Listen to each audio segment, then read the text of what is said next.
Just yes or no, but did you get Mike in a tattoo? Yeah. So Mike would be your son though, yeah? Yeah.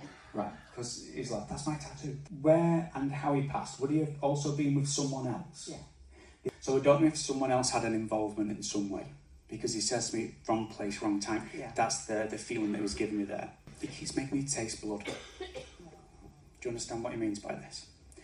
And then I felt like impact to the body. He said, but he went like that to me. He says it was really, really quick. He says, please know that I wasn't, in pain. I wasn't suffering, struggling. He says everything happened really, really quick. I want to say 3 or 4. So I wasn't sure if it's 3 hours that after the incident took place that we managed to keep him here, or 4 hours. Three people. He's making me feel like it wasn't very, very recent. So he's making me go back a little bit. So forgive me if I'm getting it mixed up with Mark, but they're like brothers there. So I'm trying to get in the middle of them both a bit. So I don't know if we're nearer to 20 years, over 20 years slightly. Does that make sense? 20 years in January. I'm obviously not wearing one, but if he had a cap on, he'd pull the peak of it down. He goes like to me, he says, it's like, tell mum about the cap. And then he says, mention about the caps. So you must still have caps of this though, correct? Yeah. Because his mum really did everything she possibly could for me around that time. And he says, I'm sorry for the choices that you had to make. He says, thank you for being there for me. He says, I could hear you, mum. He says, I could hear you. Because I know this is really hard, but when we get closer to the time of your son's passing, he says, Mum, I know you were saying sorry.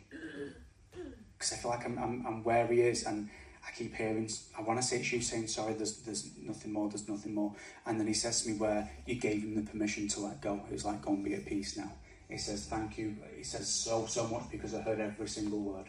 He says, oh, and I want to say thank you. He says, I know you had hold of my hand. You was talking to me, you stroking my face. He says, tell my mum, Mike, I love her so much. She is 1 in a million. And his dad's still on this side of life too, correct?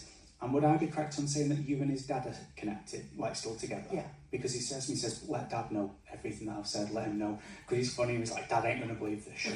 Dad's not going to believe this shit at all, he says. Tell Dad that, I'm with him too. He says, I want to thank you and Dad for giving me the most incredible life. Because he says, I've always been by your side. He says, Mum, I'm so proud of you for the way that you had to carry on. Like, it was kind of like option fight or flight. You chose fight.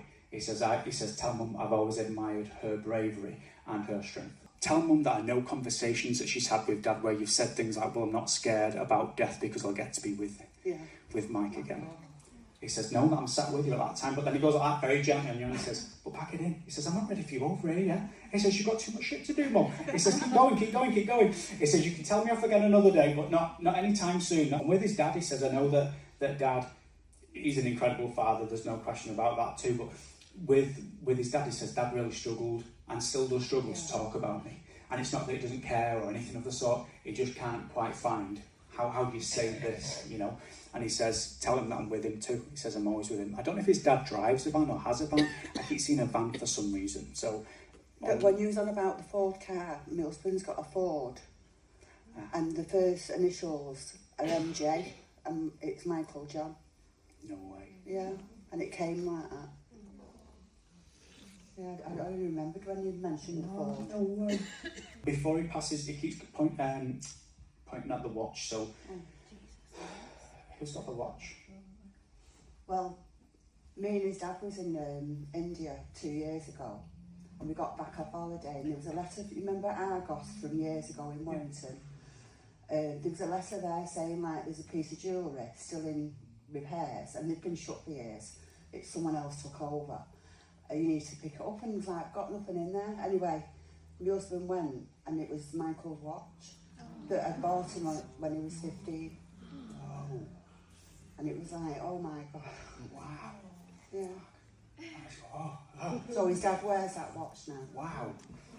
Wow, no way, that is wild. So he certainly wants to leave it on a very, very high note there. So please do keep your son's love and your nephew's love. Yes, there is other loved ones there too. He's like, I told them not today, Mum. He says, this is for me. So, yeah, I won't like get on the wrong side of me. He's like, no, I'm keeping my chickens in check. So please do keep his love. I'm truly sorry if you lost, but I really hope that this has helped in some way. It's that, yeah. Thank you. You're very welcome. Don't thank me, thank you for that.